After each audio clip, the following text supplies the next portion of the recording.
This episode is brought to you by FX's The Beauty Official Podcast. Join host Evan Ross Katz on the official podcast for FX's hottest new series, The Beauty, taking you behind the scenes with its amazing stars as they discuss the show's most jaw-dropping moments. Featuring Evan Peters, Anthony Ramos, Jeremy Pope, Ashton Kutcher, Rebecca Hall, Bella Hadid, Megan Trainor, Isabella Rossellini, Jessica Alexander, and Ari Grainer. Search FX's The Beauty wherever you listen to podcasts.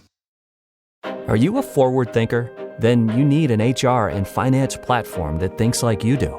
Workday is the AI platform that helps propel your organization, your workforce, and your industry into the future. Workday, moving business forever forward. To me, accessible travel means being able to go somewhere and not have to face any sort of doubt or problem with accessing excursions, activities, no barriers or concerns about people stopping you, allowing you to decide what you are capable of doing. Access looks different in different places. If you can get folks to kind of understand in a sort of kind way that, hey, like for me, I need to be able to touch things. Tactile experiences are incredibly meaningful for me. You can get creative, and it takes a bit of finesse. It takes work, and it takes conversation. Accessible travel is, to me, not just about an environment that I can physically navigate, although that's obviously crucial for me as a wheelchair user. More than that, it's really about feeling welcome in my surroundings.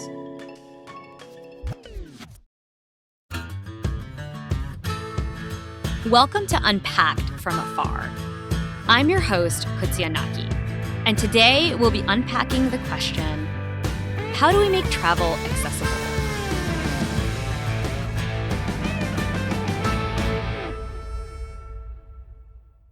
You just heard from three disabled travelers, Christine Grassman, Kevin Andrews, and Emily Ladow, about what accessible travel means to them.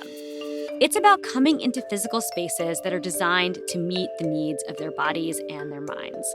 Whether that's a ramp, braille menus at a restaurant, a sign language interpreter at a theater performance, or an encounter with someone in a new place who is welcoming and open to learning about new ways of being. In this episode, we'll dive deeper to unpack the word access, specifically what access means for disabled people as they move around their communities, in nature, and around the world. I'm no stranger to this topic. I have my own podcast called Down to the Struts. It's about disability, design, and intersectionality. I talk about things like access and inclusion with experts on topics like education, the arts, migration, voting, the legal system, and much more. According to the World Health Organization, approximately 1 billion people experience some form of disability. The UN Convention on the Rights of Persons with Disabilities enumerates the rights of disabled people across the world. And those rights include the right to live independently and be included in the community, the right to personal mobility, and the right to participate in cultural life, leisure, and sport. Despite these rights, we continue to live in a world that for the most part is not designed with the needs of disabled people in mind. A world where access remains elusive for so many, especially when it comes to leaving our homes and exploring the places and spaces around us. As a blind person, I've experienced these travel access barriers firsthand. Here's an example from a story I developed and performed with Story District in Washington, D.C. in March of 2020 about what it's like to be blind in an airport. Being in an airport can really suck sometimes, right? So you've got flight delays, being felt up by the TSA, but it can suck even harder to be a blind person in an airport. So, it's true. There's been a lot of progress in terms of making the world more inclusive and designed for blind people. We have artificial intelligence, we've got text-to-speech, and yes, I can't wait, self-driving cars. But airports are still lagging a bit behind. So we, blind people, often have to deal with well-meaning airport attendants who want to help, but often don't ask the blind person what they actually need to be helped. So, case in point, once I got in a screaming match with an airport attendant. He was trying to force me to sit in a wheelchair. Even when I insisted quite vehemently that is not the best way to get me to the gate. This is just one of many mishaps and misunderstandings I've experienced as a disabled traveler. And it's similar to stories I've heard across the disability community. But there's so much that we can do to change the systems, structures, and attitudes that have erected barriers between disabled people and the world around them. First, we'll hear from Bani Amor, a writer who explores the intersections between race, place, and power. Bani peeled back the layers of complexity that converged when disabled people of color cross the threshold of their homes to travel. My name is Bani Amor. I use they, them pronouns. I'm here in Queens. This is Matinecock, Canarsie, and Muncie Lenape land right now. And I've always been writing. I've always been traveling since I was very young. And so I just eventually put them two together to have a job that fits my transient lifestyle. Bani defines travel as any kind of movement, any kind of migration. We're all kind of crossing and moving, and almost all of us have travel kind of in our DNA, literally in a lot of ways. I don't, again, just think of travel as a leisurely thing. I think when we only talk about travel in that way, it really robs us of having a larger conversation about travel culture, power, and all these kinds of dynamics that clash up against each other. I asked Bani about how the design of physical spaces affects disabled people when it comes to travel. A lot of us live in inaccessible housing. Like, how do you even leave your place? There's 2 steps to get, out of and into my building. And with my wheelchair, it's impossible. It's just a mess. So literally going outside of our homes is just this political thing because we physically can't do it a lot of the time. So imagine leaving state in the country and all of these things. Bani explained the challenges that disabled people encounter once they're able to problem solve the initial hurdle of getting out the door and into the neighborhood or city where they live, as well as the places and spaces that might be a flight or a train ride away. My train station is 2 blocks away and it doesn't have an elevator. So, going to Manhattan is a problem, like going to another place in New York City. Air travel is so complicated for a lot of disabled people, especially if you're a wheelchair user. It's a really huge problem how airlines destroy wheelchairs all the time, and the rules that are around disabled people getting out of flights. Like, it's a very dehumanizing experiences that actually lead to death. And you can definitely look that up to see what people go through. And for me, air travel is just this torturous experience that takes so much planning. And then there's what happens after that. Many of the barriers that Bani describes when it comes to accessible travel have very real consequences for disabled people. For example, according to reporting from the Washington Post, the largest U.S. airlines damaged roughly 29 wheelchairs per day in 2019. And that's the first full year of reporting to the government. Wheelchairs are highly specialized and highly customized mobility devices, and a damaged wheelchair can mean months of waiting for repair or replacement. Not to mention high costs for the user, depending on insurance coverage.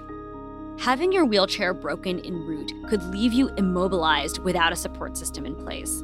Bani also talked about other social and economic barriers that disabled travelers, especially BIPOC disabled travelers, encounter.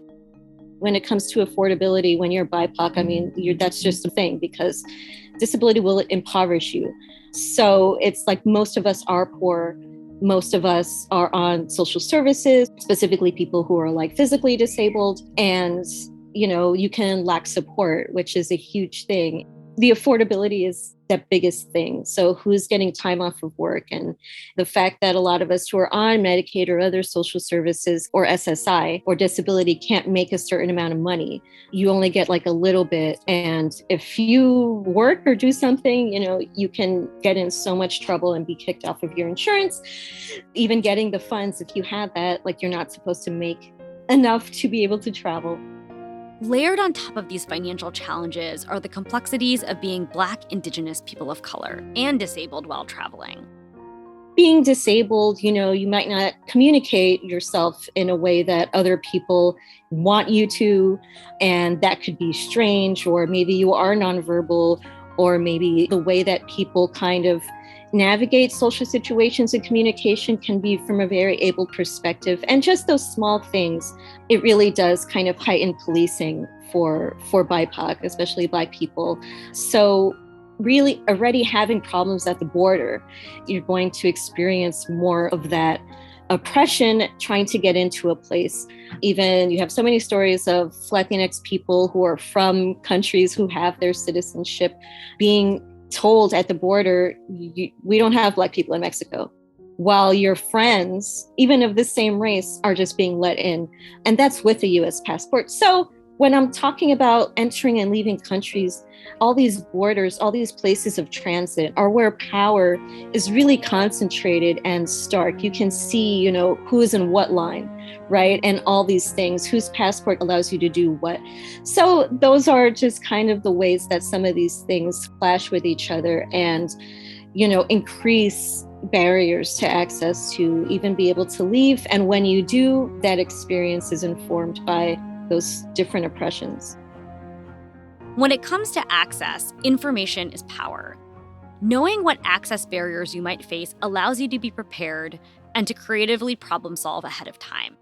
Maayan Ziv describes how lack of information about accessibility really limited her ability to fully participate in the world around her.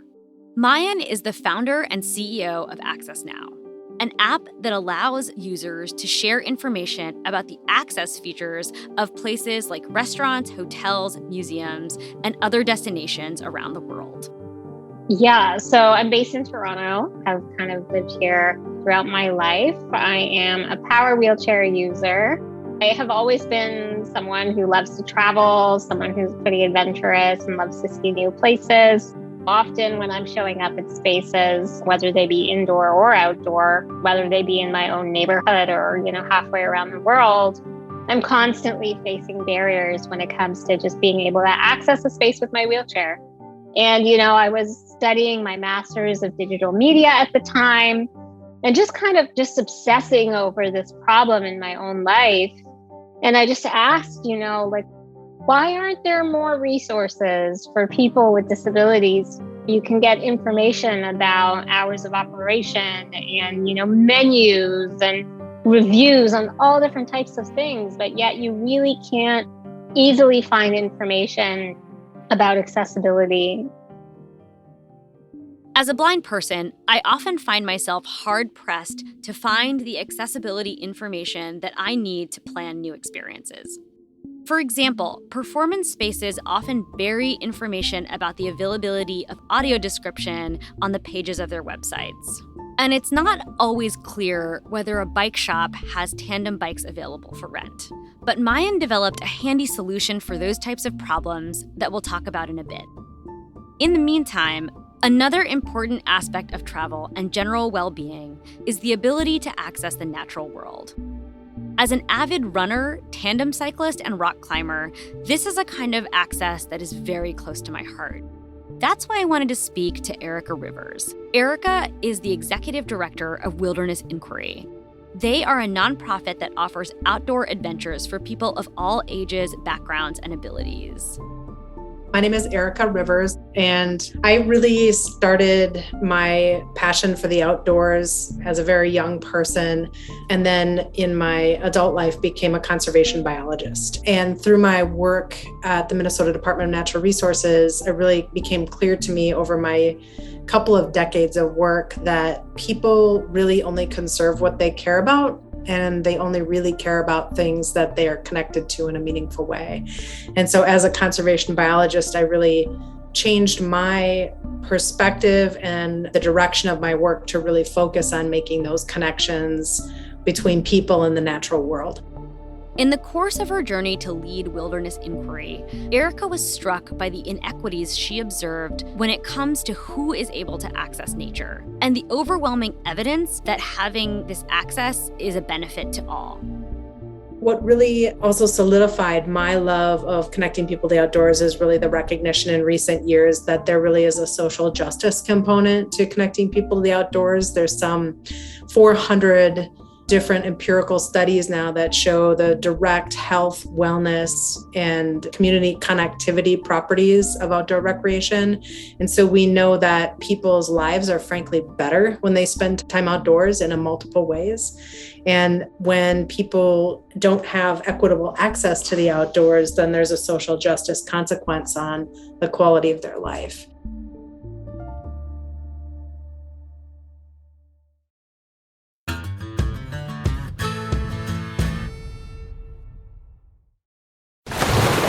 Raise the rudders! Raise the sails! Raise the sails!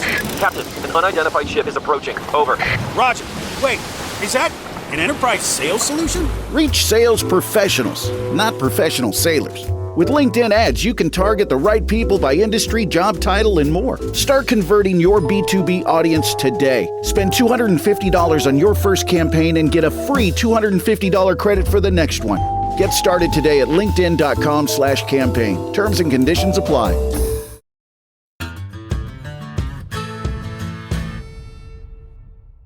Despite all of the access barriers we've talked about, there are solutions that can make travel less burdensome and more equitable for disabled people.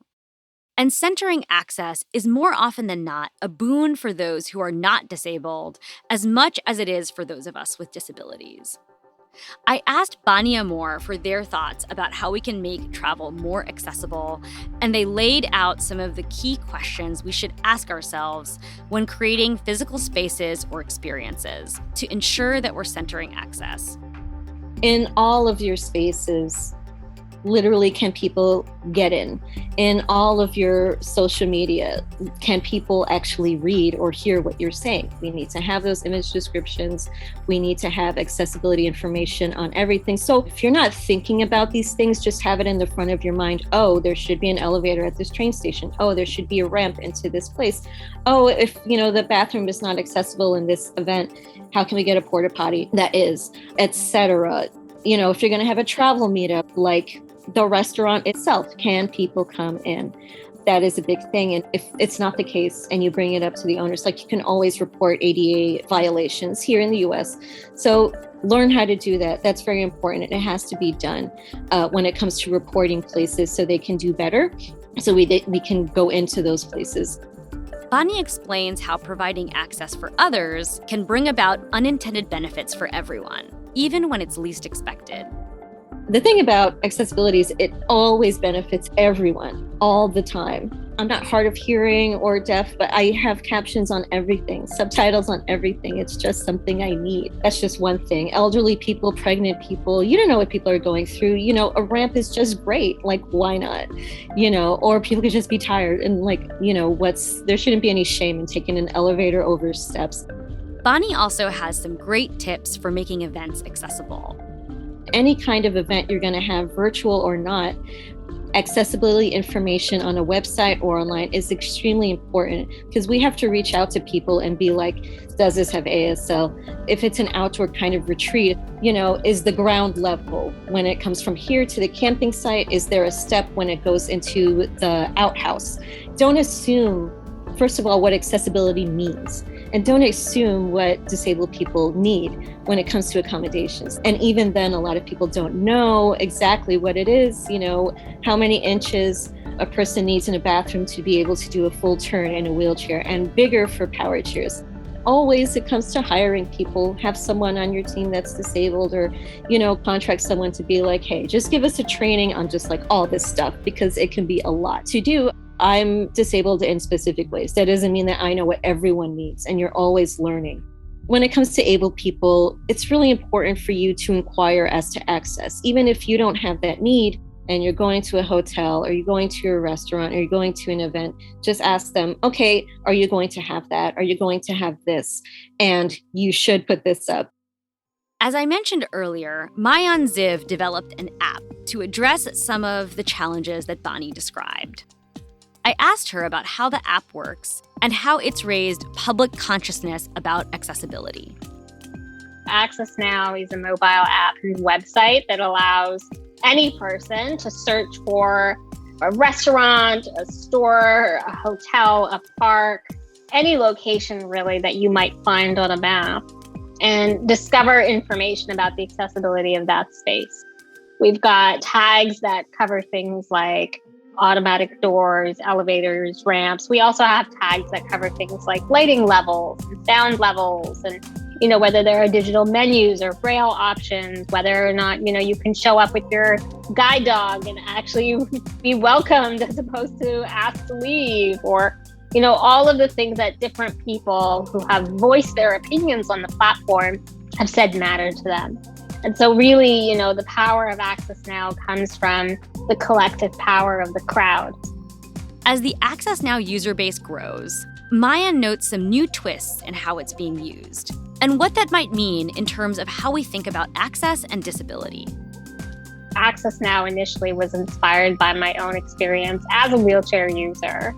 And that, for the majority of the time, the people who are using AccessNow app are people with lived experience or, friends, family members, colleagues, people who are somewhat connected to someone who has a disability. But increasingly so, we've also been hearing from people without disabilities who are learning about how accessibility actually shows up in their lives. So, for example, we are increasingly hearing from parents with strollers that, the subway system or the train system is not fully accessible. And although they never thought about it in the past, all of a sudden they've discovered that accessibility is important to them. Or we hear from people who sustain, temporary injuries where, now they've got a scooter for a few weeks or they're on crutches and they're looking for new features in the built environment that, again, are hard to find. And so I think, this concept of non-disabled versus disabled is really something that we work hard to kind of blur the lines of, because whether you have a disability today or you'll have one in the future, every person actually benefits from an accessible space, because accessibility is what really helps create inclusive experiences for people. Erika Rivers and Wilderness Inquiry have similarly created a platform that is designed with access at the core. I asked Erika about what Wilderness Inquiry has to offer participants with disabilities when it comes to experiencing the natural world. Really, we think that most places in the outdoors can be made accessible by either having the right people, the right supports for the program, or the right equipment. And, really our approach to it, we talk about the 7 steps of inclusive recreation. The very first part of that is starting with the assumption and the respect for each person's dignity. And so we approach each program seeing the whole person and what kinds of things that person can do to meaningfully contribute to a group experience in the outdoors. Our second major component of it is keeping open lines of communication, making sure that we're setting up trips that are really robust in how we communicate. And we do that by having pre-trip calls before the trip actually goes out to make sure that we're understanding everybody's abilities and what they bring to the table and what their needs are so that we can make sure they have a great trip. And it also means checking in with regularity with the group members on those trips while we're out in the field as well to make sure that they're having the optimal experiences and their expectations are being met in an excellent way. I wrapped up our conversations by asking Maayan, Erika, and Bani to share their vision of a truly accessible world. Here's Maayan on the practical and business incentives of designing with access in mind. I think for the longest time, accessibility has been seen as an afterthought. It's always looked at, as this niche issue where only a subsector of the population and, really how many disabled people are going to show up, or there's like these comical situations where we'll engage with business owners and they'll say, oh, well, we never bothered making our, restaurant accessible because we don't have disabled customers. And it's like, until we recognize the value, both on the pure profit front of, investing in an accessible space opens your doors to, literally millions of people that currently might not be able to access your business. We're talking of upwards of 20% of the population that has a disability. I think our goal is really about helping create that awareness for business owners, and definitely within the travel sector, specifically People with disabilities should have the equitable right to travel just like anyone else. It's one of the most amazing things that anyone has the opportunity to do. And we want to make sure that just as someone who might not be disabled can, access transportation, can access amenities and experiences, that whether you have a disability or you don't, that experience should be the same. So our job is to connect with leaders in the travel sector, with business owners, with hospitality, and really make this message clear that not only is it the right thing to do, the equitable thing to do, but it's also, from an economic standpoint, can open your business to upwards of $13 trillion a year in annual disposable income that this community carries and is responsible for. Erika says the possibilities of the natural world are all around us, including right in our backyards. What I find in the outdoor recreation system is, you can go to a state or national park and pieces of it are accessible. The bathroom might be accessible, the parking lot, 4 miles of trail, these kinds of things. And I envision a world where there are 72 hours of accessible recreation opportunity in a place that's within 50 miles, let's say, of a person's primary dwelling spot. Wouldn't that be wonderful? Wouldn't it be wonderful if a person could reliably go to a wild space that is, within 50 miles of their home and experience 72 hours of, you can camp there and the campsite is accessible. You can use the restroom and it's accessible. You can go down to the river and the kayak launch is accessible, and you can go into the visitor center and the exhibits there are accessible and you can spend an afternoon there. I think that what it takes is commitment from society to do that and to find ways to make those spaces more accessible and more consistently accessible. And finally, Bani reminds us that you don't need to look far to start thinking about access.